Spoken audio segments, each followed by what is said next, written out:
Au nom du Père et du Fils et du Saint-Esprit. Amen. Évangile de Jésus-Christ selon Saint Jean, chapitre 16, versets 20 à 23. En ce temps-là, Jésus disait à ses disciples, « Amen, amen, je vous le dis, vous allez pleurer et vous lamenter, tandis que le monde se réjouira. Vous serez dans la peine, mais votre peine se changera en joie. La femme qui enfante dans la peine parce que son heure est arrivée. Mais quand l'enfant est né, elle ne se souvient plus de sa souffrance, toute heureuse qu'un être humain soit venu au monde. Vous aussi, maintenant, vous êtes dans la peine, mais je vous reverrai, et votre cœur se réjouira, et votre joie, personne ne vous l'enlèvera. En ce jour-là, vous ne me poserez plus de questions. Acclamons la parole de Dieu. Louange à toi, Seigneur Jésus.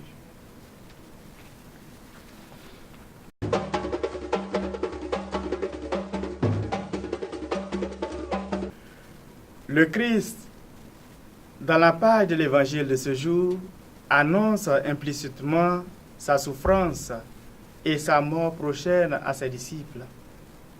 Et cela se comprend par le fait qu'ici, dans cette page de l'évangile, nous nous situons dans l'avant-dernière partie du chapitre 16 de l'évangile de Jésus-Christ selon Saint Jean, laquelle partie précède juste d'un seul chapitre, le chapitre 18 et suivant de Saint Jean, qui, eux, relatent la passion et la résurrection de Jésus.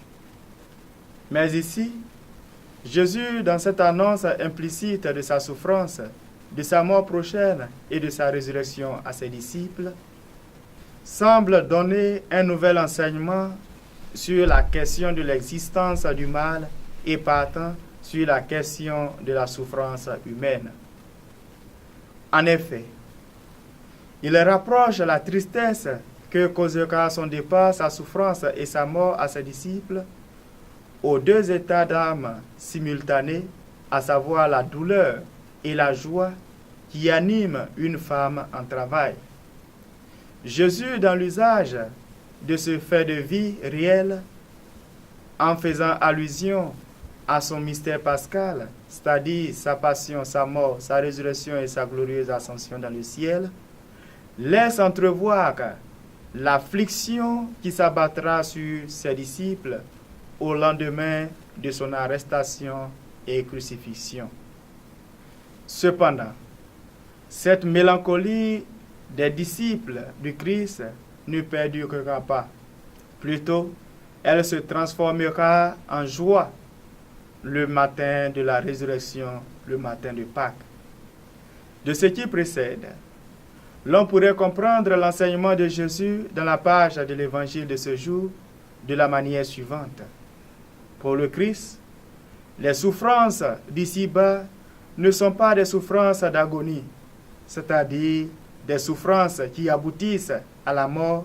Plutôt, les souffrances d'ici-bas sont des souffrances d'enfantement, c'est-à-dire des souffrances qui aboutissent à la vie. Ici, nous nous retrouvons face à une nouvelle vision des choses, et plus spécialement, une nouvelle vision de la souffrance et de la question du mal existant dans le monde. Car, à travers cet enseignement, Jésus met en exergue un optimisme invincible. Mais ici, nous sommes appelés à comprendre que la douleur ou la souffrance n'est pas mise entre parenthèses dans cet enseignement du Christ. Plutôt, elle est sublimée, en ce sens que nous pouvons comprendre de cet enseignement du Christ que toute souffrance est féconde et donc prometteuse de vie et d'un nouveau départ.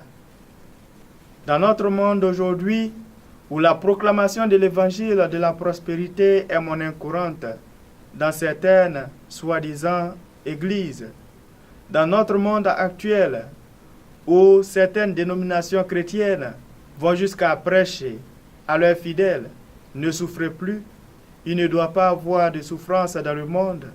Pourquoi la question du mal ou l'existence de la souffrance dans le monde? Jésus, dans l'évangile de ce jour, voudrait nous enseigner qu'il n'y a non seulement pas de dimanche de Pâques sans vendredi saint, mais aussi il nous enseigne que toute souffrance est féconde et donc prometteuse de vie et d'un nouveau départ. Frères et sœurs, prions le Seigneur de nous accorder d'assumer dans nos vies le symbole de la croix, en lisant et en accueillant nos souffrances à la lumière du mystère pascal du Christ, qui nous enseigne que toute souffrance est féconde et donc prometteuse de vie et d'un nouveau départ, tel que la passion et la mort du Christ le vendredi saint ont fécondé la joie de la résurrection au matin du Pâques. Que le Seigneur nous y aide maintenant et pour les siècles des siècles. Amen. Prions le Seigneur. Tu nous recrées, Seigneur, pour la vie éternelle dans la résurrection de notre Sauveur, qui règne désormais auprès de toi. Dirige nos cœurs vers sa gloire, afin qu'au jour où il viendra de nouveau, ce que tu as fait renaître par le baptême soit revêtu de sa lumière impérissable.